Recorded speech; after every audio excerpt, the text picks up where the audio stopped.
Ross Bay has Little Ross Bay on the right, Ross Bay Cemetery center, and Clover Point on the left.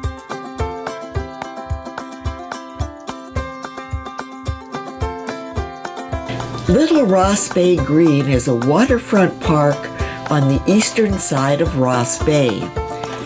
Charles Ross was a Hudson's Bay Company chief trader. After his death, his widow Isabella bought the land between what is now the eastern half of Ross Bay Cemetery and Harling Point in 1853. She developed a farm for her family.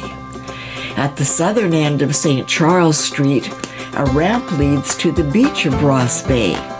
It is a place to launch a kayak or paddleboard, stroll into the cemetery, or along the Ross Bay Seawalk toward Clover Point. Look across the Salish Sea and Strait of Juan de Fuca toward the Olympic Mountains of Washington State. Turning right on Memorial Crescent, Western Cemetery border.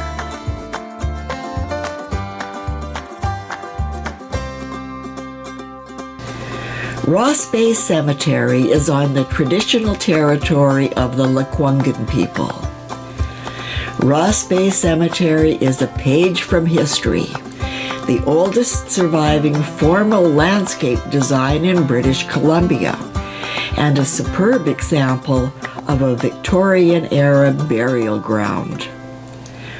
Many famous Canadians and Americans are buried here, such as Victoria artist Emily Carr, coal baron Robert Dunsmuir, who built Craigdarroch Castle, Billy Barker, who discovered gold at Barkerville, and Nellie Cashman, who was known as the miner's angel. She was featured on a United States postage stamp. Turning right on Fairfield Road, Northern Cemetery border.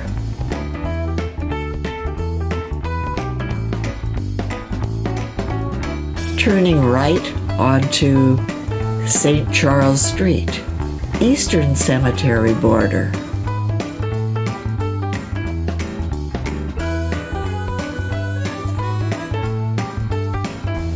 Fairfield Road.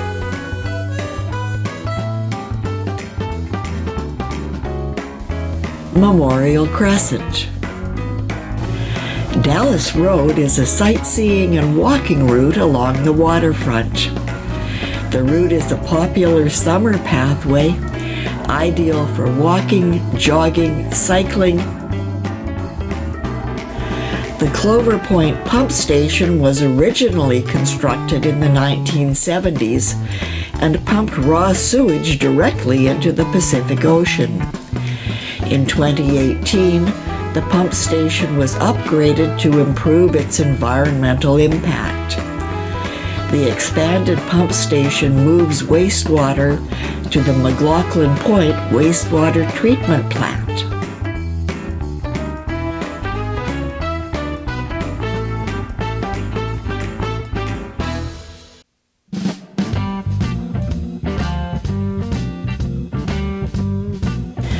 The Dallas Road waterfront connects to Beacon Hill Park and continues along sidewalks and side streets to the Breakwater district, downtown Victoria, Oak Bay, and some sandy beaches. Exploring the waterfront, there are opportunities to see marine and sporting activities. Some of these activities are dog walking, kite flying, kite surfing, kayaking, and scuba diving.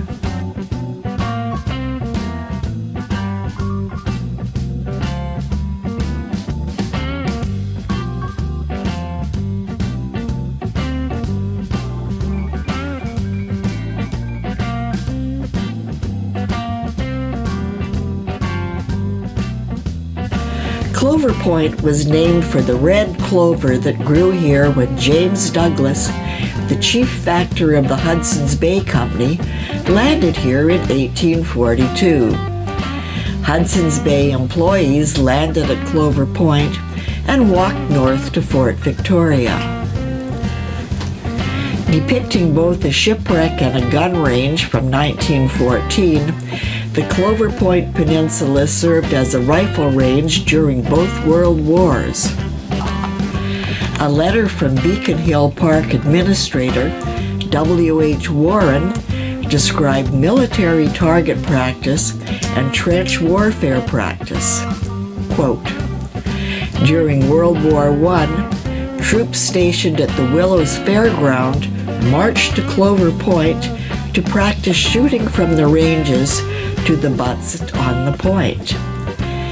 Headquarters, the building, was located just east of Linden Avenue, and the whole area was fenced and topped with barbed wire." Unquote. Warren's note described practice trenches along the Dallas Road waterfront. Quote, "Between the ends of Cook and Marlborough Street, there were a series of trenches to train men in this form of warfare. These were complete with duckboards," unquote, which were not finally filled in until after Warren started with the city in 1930.